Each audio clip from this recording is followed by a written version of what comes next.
नमस्कार। आज हम बलरामपुर में सद्भावना आवाज की टीम पहुंची है सदर विधायक पलटूराम जी के पास और हम जानेंगे बलरामपुर नगर निकाय चुनाव की आखिरी पड़ाव पे हैं और बलरामपुर में बीजेपी सरकार ने प्रचंड जीत हासिल की है। हम जानते हैं आज सभासद प्रत्याशियों ने लगभग 15 से 16 प्रत्याशियों ने बीजेपी में प्रचंड जीत हासिल कर अध्यक्ष पद के लिए भी बीजेपी ने प्रचंड लहर जीत अपनाई है। ट्रिपल इंजन की सरकार भाजपा, जैसा योगी आदित्यनाथ ने कहा कि बलरामपुर का स्वस्थ बनाने में भैया धीरू का हाथ है, वैसे ही बलरामपुर को बदलने में जनता ने पूरा सहयोग किया है। आइए हम जानते हैं कि क्या भारतीय जनता पार्टी पूर्ण बहुमत से जीतकर अपने बलरामपुर के दस्तूर को बदल पाएगी। स्वागत है। सबसे पहले तो नगर निकाय चुनाव में आपने जीत हासिल की, उसकी हार्दिक बधाई। बहुत बहुत धन्यवाद आपको भी मैडम, आपके चैनल को भी। और हम अपने बलरामपुर नगर क्षेत्र के सभी सम्मानित मतदाताओं का बहुत आभार व्यक्त करते हैं कि उन्होंने लगभग 23 साल के बाद भारतीय जनता पार्टी को एक अभूतपूर्व सफलता दिलाने में आम जनता का एक विशेष योगदान रहा है। इसके लिए हम अपने पार्टी नेतृत्व को और उत्तर प्रदेश के यशस्वी मुख्यमंत्री परम पूज्य योगी आदित्यनाथ जी के सुशासन और उनके द्वारा चलाई जा रही गरीब कल्याण की योजनाओं की ये जीत। भारतीय जनता पार्टी ने 2002 के बाद से जीत नहीं हासिल की और 2023 में लगभग 23 साल हो रहे हैं आज भारतीय जनता पार्टी को बलरामपुर में आने में, और सभासद प्रत्याशियों ने बहुत भारी मतों में युवा, जैसे आज आपके भारतीय जनता पार्टी में युवा लोग ज्यादा संगठित हैं इसमें, और उन्होंने ज्यादा पद लेकर और सभासद के रूप में आए हैं और ये युवा की लहर मैं कह सकती हूँ ऐसा। तो आपकी पार्टी सबसे अच्छा संगठन युवाओं को दे रही है और उन्होंने आपको जीत दिलाई है, आप क्या कहना चाहेंगे? देखिए, भारतीय जनता पार्टी ने इसीलिए हमारे सबसे युवा प्रत्याशी के रूप में धीरेन्द्र प्रताप सिंह धीरू जी हैं। जितने प्रत्याशी समाजवादी पार्टी या बहुजन समाज पार्टी के जो भी प्रत्याशी हैं, वो धीरेन्द्र प्रताप सिंह धीरू सिंह से कहीं ज्यादा उम्र के हैं। इसलिए भारतीय जनता पार्टी ने युवाओं को तरजीह दिया है और अपने बुजुर्गों का आशीर्वाद प्राप्त किया है। इसलिए हम समाज के सभी वर्गों को साथ में लेकर चलकर और भारतीय जनता पार्टी ने ये अभूतपूर्व विजय हासिल किया है। बीजेपी सरकार ने, जैसा कि मतगणना स्थल पे शोर शराबा हो रहा है, जय घोष का नारा हो रहा है और धीरू भैया की प्रचंड जीत है, क्या आपको लग रहा है कि वास्तव में बलरामपुर की सीरत बदलने में वो कामयाब रहेंगे? बलरामपुर की सूरत आज ही बदल गई है।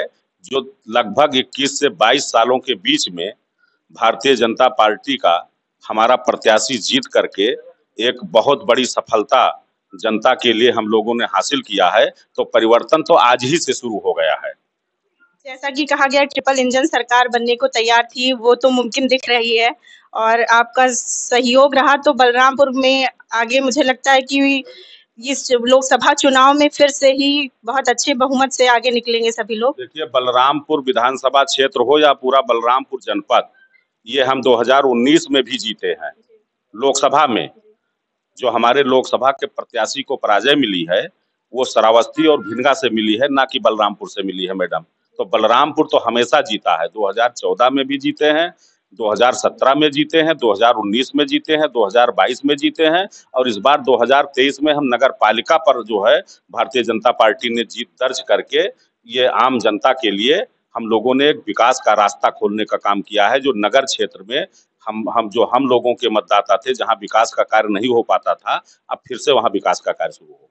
मेरे इस चैनल का एक मुहिम था निकरी निकाय, उसके तहत आज हम आखिरी पड़ाव पे पहुंच गए और इस तहत धीरेन्द्र प्रताप धीरू सिंह ने अध्यक्ष पद पे मतलब पद ग्रहण कर लिया, एक तरह से मैं कह सकती हूँ। कुछ ही क्षण बाकी हैं, तो मैं उनको बधाई देना चाहूंगी और आप भी कुछ संदेश दे सकते हैं मेरे माध्यम से। नहीं, मैं आपके चैनल के माध्यम से आपके चैनल को और अपने जितने भी हमारे बलरामपुर नगर पालिका क्षेत्र के लोग हों, चाहे हमने उतरौला में भी जीत दर्ज की है, हमने पचपड़वा में भी जीत दर्ज की है और जहां हम जीत नहीं दर्ज कर पाए हैं वहां के भी अपने मतदाताओं को, जिन्होंने भारतीय जनता पार्टी को मत दिया है, ऐसे सभी मतदाताओं को मैं बहुत बहुत बधाई देता हूं।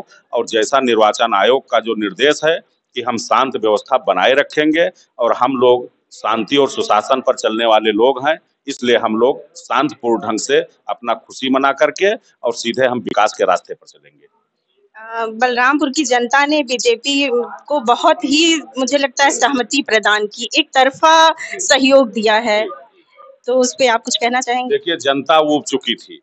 सपा और बसपा के कार्यकाल में जिस तरह से बलरामपुर नगर की उपेक्षा हुई थी, ये बलरामपुर बहुत ऐतिहासिक धरती है। ये धरती नानाजी देशमुख और श्रद्धेय अटल बिहारी वाजपेयी जी की धरती रही हो, और जिस धरती पर कुसुम चौहान जी के बाद इतने सालों तक भारतीय जनता पार्टी का कोई नुमाइंदा न जीत पाए, तो ये धरती स्वयं कराह रही थी परिवर्तन के लिए। और जनता ने एक बैग जनता में उबाल आया है कि हमको अटल जी और नानाजी देशमुख के और माननीय मोदी जी और माननीय योगी जी के रास्ते पर चलना है, इसलिए जनता ने परिवर्तन किया है। धन्यवाद। देखिए, आपने देखा कि सदर विधायक जी ने हमें बताया कि भारतीय जनता पार्टी सबका साथ सबका विकास लेकर बलरामपुर जनता के लिए हर वो काम करेगी जो आज से करीब 20 सालों तक नहीं हो पाया।